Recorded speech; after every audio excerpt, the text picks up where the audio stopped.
Raymond, I'm here.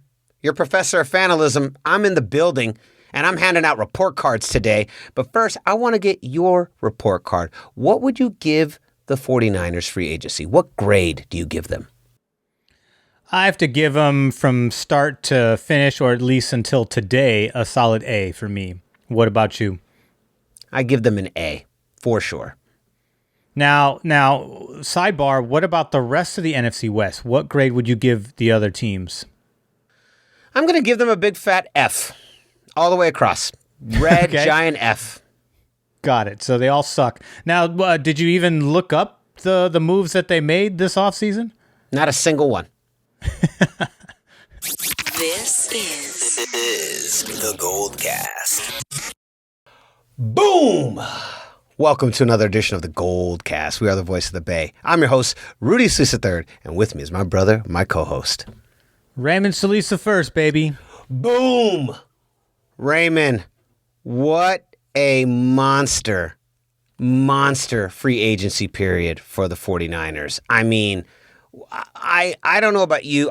I don't think we just won. I don't think we just had a great free agency. I believe we won free agency. And actually, I found that the Niners showed up on a lot of different lists as far as winning, quote unquote, winning free agency. I thought this team improved. I thought they got better. I thought they shored up that O-line, add a little bit of depth to the D-line.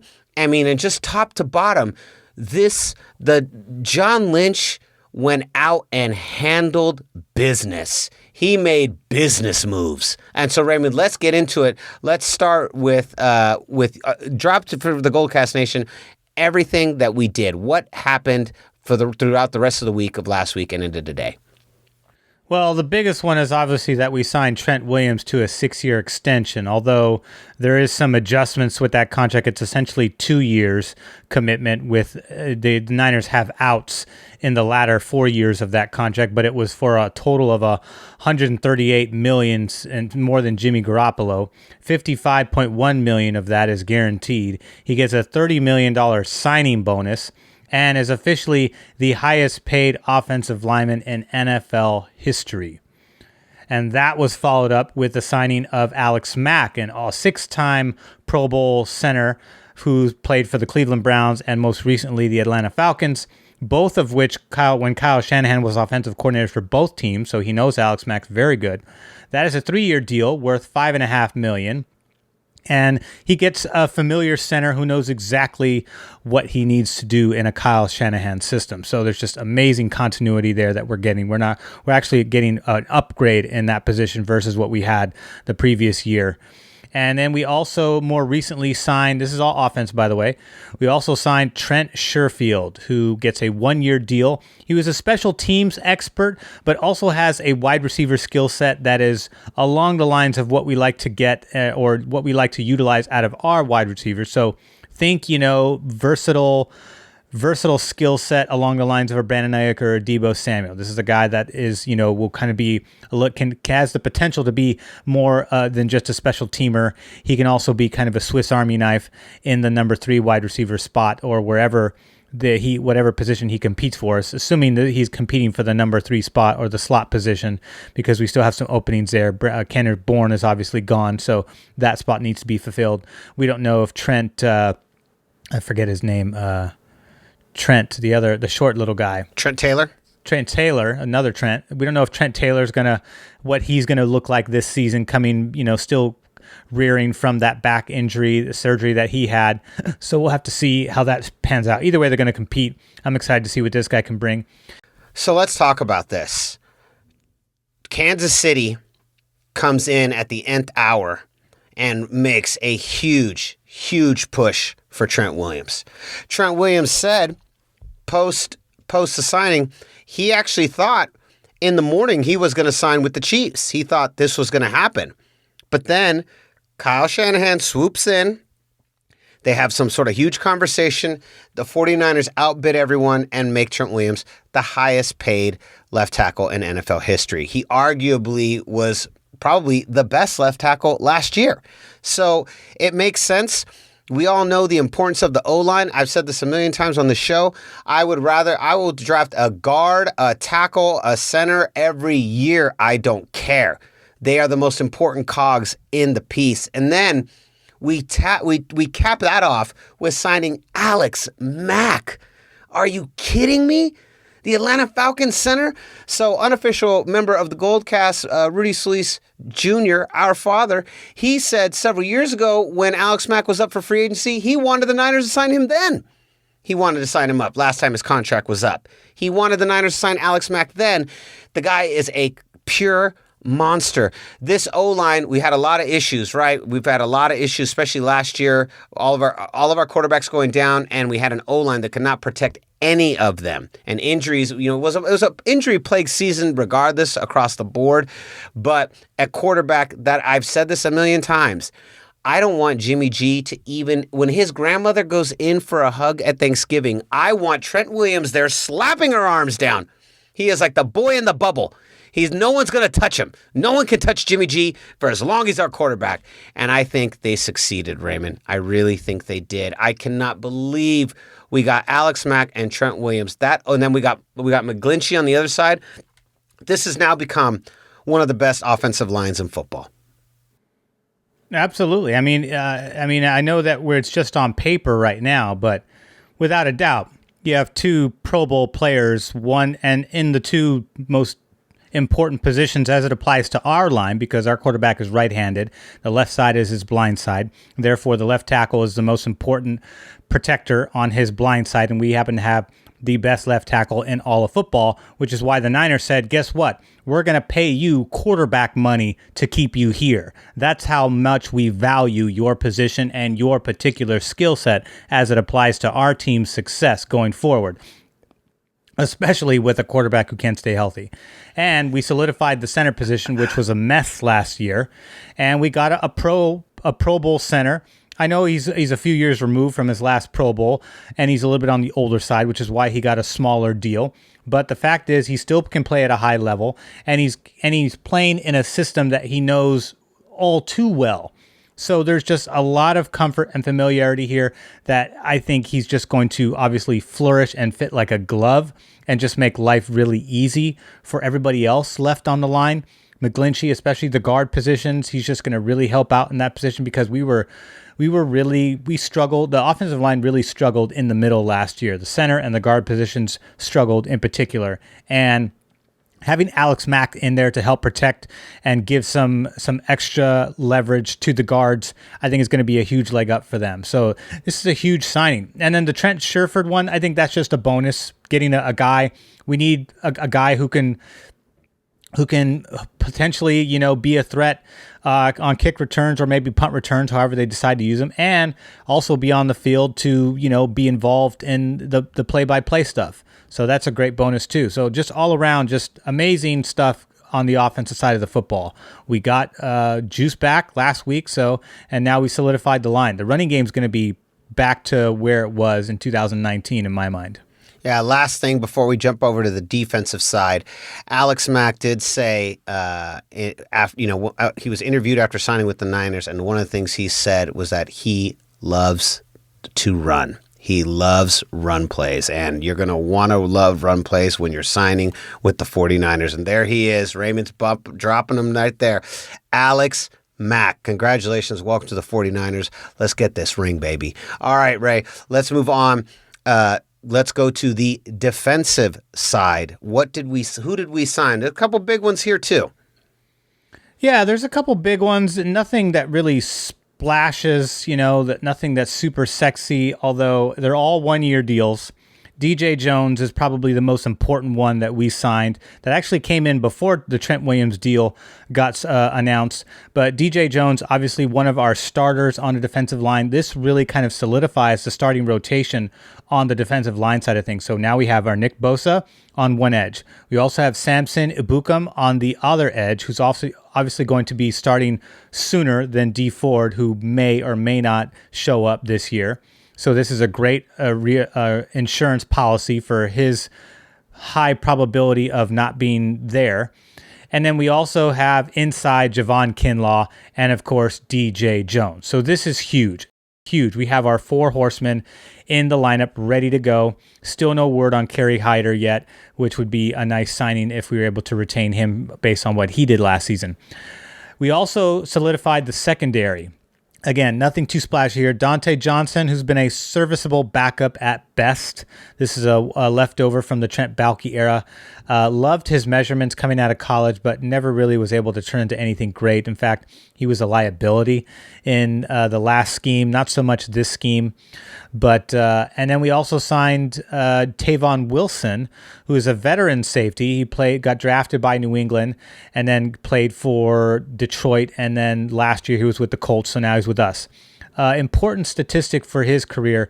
He's not a former Pro Bowl or anything like that, but he's been serviceable. He's been solid. But most importantly, he's only missed 2 games in the last 3 seasons, which is great. Because we need that, because we also signed Jaquiski Tartt back. So all of these are 1-year extension deals. Jaquiski Tartt is back, who I love. Jaquiski Tartt, again, one of the unfortunate, mottos for some of these players on this 49ers roster is good when healthy. So Jaquiski Tartt, it falls into that category. Unfortunately, he's good when he's healthy. In fact, he's only played 10 or more games once in his entire career. Yikes. Since getting drafted. And that was, I think, 2 years ago, he played 12 games. And so that's where the Tavon Wilson signing comes into play. And which is great. But I think that I'm expecting to see Tavon Wilson a little bit more than, he's going to compete for the job. Jaquiski Tartt's going to compete for the job. We also brought Marcel Harris back, so the safety is the only position I think that is bona fide starter is going to be Jimmy Ward. I think outside of that, strong safety is really going to depend on who performs the best out of the remaining safeties in this group. Still no word on our nickel back, Kaywon Williams, whether he's coming back. We know that he's getting interest from the Jets, and I think the Giants are interested in him, so we'll have to see. I think he's scheduled to visit, or he's been rumored that he's going to visit with like Philadelphia or something like that, but nothing has been confirmed yet. We know that the Niners obviously also have interest in him too, and they have plenty of money left in the cap. Because remember, before the signing of Jaquiski Tartt and Tavon Wilson, the Niners were about $20 million under the cap. So considering these are 1-year deals at probably like maybe $2.5 million a piece, they're probably sitting somewhere around $15-16 million under the cap, which is plenty to sign both these players back and perhaps get a Kerry Hyder back get him back in addition to that. So there's plenty to get Kerry Hyder and Kaywon Williams back, who are the last 2 remaining players I'd like to see. But your thoughts on those signings? Big signings, shoring up the defense, as you said, getting a little bit of insurance last week with D Ford, with the Samson Ebukam, which we talked about last week as well. I like these. The one I'm mostly concerned about is Kerry Hyder. I want that guy back on our team. He was excellent last year, and we haven't seen what he can do if we get D Ford and Nick Bosa on either side of him. I mean, the potential for what this guy can do is limitless. He was fantastic last year, absolutely lights out on a defense that was very banged up and very injured throughout most of the year. He shined. It was like shades of Buckner. I was very, very impressed with him, and I just hope we can re-sign him. If we don't, we don't, but I really hope that we do. Yeah, I would definitely say he's probably like a tier below Buckner, but certainly provided some pass. He led the team in sacks last season, so that was huge. And a team that really struggled and didn't have any of their quality starters outside of Javon Kinlaw, who's still developing, obviously. But that's a big one that I think we can obviously do.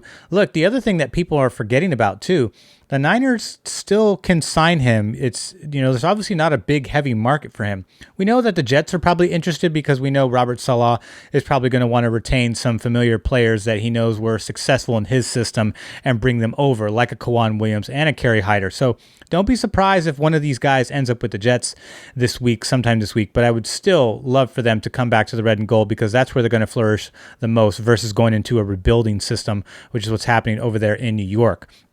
At the same time, I think that the other caveat that people are forgetting is that the cap is going to get extended after next year. It's going to get extended by almost $40 million. So whatever they have now, tack on approximately $40 million, and there's going to be plenty of room for the Niners. Obviously, a big priority next season is going to be the extension of Fred Warner, who obviously is going to be a huge re-signing, and we will have plenty of money to do him right when the time comes. So that'll be exciting for next season. But for now, he's still under contract. No word on whether that's getting restructured. I think they're probably saying, "Hey, be patient, dude. We're going to get a lot of money next year, and once we do that, we're going to pay you properly." And they can even structure it in a way that gives him money that he could have earned last year in incentives, or just give him an extra bonus or something like that. There's ways you can do that where this year is not going to be, he's not going to be worried about wanting to get that deal done a year prior to next season. So that's still going to work out. Yes. Now, last thing, and we obviously don't want to go too much into detail, but we'd be remiss if we didn't mention something about it. I think you and I both believe, especially if you were reading the tea leaves last week, that pretty good chance that somewhere it would have been somewhere in this next week, we probably would have sent Jimmy G to New England and signed and traded for Deshaun Watson. The rumors were it was possibly a Fred Warner. They wanted Fred Warner and some draft picks. New England obviously had already kicked the tires asking about Jimmy G, and Watson very publicly stated that he wanted to be with the 49ers, and the 49ers are still interested. Obviously, these 22 very serious allegations are the kind of thing that derails any opportunity for a trade like this, and we're not going to comment on who's right, who's wrong, because frankly we know nothing about this. We have no involvement with any of these people, but I think it's probably safe to say that a Deshaun Watson trade this year is most likely. I think you could pretty much call it a wrap. It's probably not going to happen, and I don't even think Deshaun Watson's playing football this year. It doesn't seem like it, and however things are being presented right now is a separate conversation and all just opinion based at this point. But I think that the main thing is that he's not going to play this year, either depending on the outcome of these lawsuits, and more importantly, how the NFL is going to react, because the NFL doesn't necessarily do what's right. It does what's right in the eyes of PR. Yeah. And so they're going to do what's right, to make sure that the NFL looks good in the face of what is so far mounting up to be a pretty egregious set of accusations here. And, for all the reports coming out there saying this team, and this team are still interested, get the F out of here. No one is interested in Deshaun Watson right now. That is just a bona fide fact, because they might be secretly interested, but no one's going to be making any moves anytime soon right now, because whoever does get him, Deshaun Watson is just, a couple of press conferences away from getting put on the commissioner's exempt list, which means he is indefinitely not playing. So that still remains to be seen. We haven't even heard from Deshaun Watson's his legal representatives yet, who are supposed to be releasing some press release or press statement this week. I don't know. We don't know when, but sometime this week, presumably after they've done reviewing all of the information that's coming out. But it's hard to, set your press release when new allegations keep getting added every other day. So we'll just have to see how it shakes up, but not looking good so far. But I think if he is somehow able to get out of this with, I feel like there's no way he gets out of this without some kind of blemish on his record and some degree of suspension. But either way, he's still going to end up playing football, I think, at the end of it. Yeah, maybe. I really don't know. I definitely, we both agree Deshaun Watson is definitely not playing football this year. I think you can pretty much call that one a wrap, because he's probably not getting traded, and he's going to sit out anyways, on top of the fact that he might even be suspended. So he's not playing football this year, which means going forward, Jimmy G's our guy. And there's a lot on his shoulders right now. Can he stay upright? Can he stay healthy? Can he get through another season? Because the base level of Jimmy G is a Super Bowl. That's what he's capable of doing. He's capable of of taking this team and executing Kyle Shanahan's vision and his playbook at the highest level of any quarterback thus far. So no other quarterback in a 49ers jersey has been able to do this. Last thing, and then we're going to go. I think this pretty much guarantees the 49ers will probably draft a quarterback in this next round for sure, in the draft. Yeah, the question is, do they do it with their 12th pick overall? Do they trade to move up? I don't see them moving up, considering they've lost picks in this free agency. With the fumbling of the Philadelphia Marquise Goodwin trade, they lost a pick. There was also a mistake with another pick. At one point, it was believed they were going to have 11. Now they just have 9. So I'm not sure if they're going to be able to maneuver as well as they did unless they're able to trade someone to acquire more picks now. But even then, it's probably going to be low picks, like in the 6th or 7th round, if they were to acquire any more picks between now and the draft. So I think that the 12th pick is probably going to go, I'm going to say premature prediction. Their first pick is probably going to go defense once again, because they're just missing a few components and they're a little thin in the secondary right now. And so I wouldn't be surprised if they were to make a top pick in one of those positions. It's just not sure where they go. Do they go linebacker, edge, or cornerback? It's hard to say. Very hard to say. And of course, draft is not very far. So we will definitely, of course, be going deeper and deeper into that as we get closer. But what say you, GoldCast Nation? What did you think about the re-signing of Trent Williams and then the acquisition of Alex Mack? Let us know in the comments. Go to youtube.com/thegoldcast and let us know what you think. And we'll be back a little bit later in the week to continue our constant coverage of the Bay Area. And so concludes another edition of the GoldCast. We are the voice of the Bay. I'm your host, Rudy Solis III, and with me is my brother, my co-host, Ray Solis the first, baby. Boom!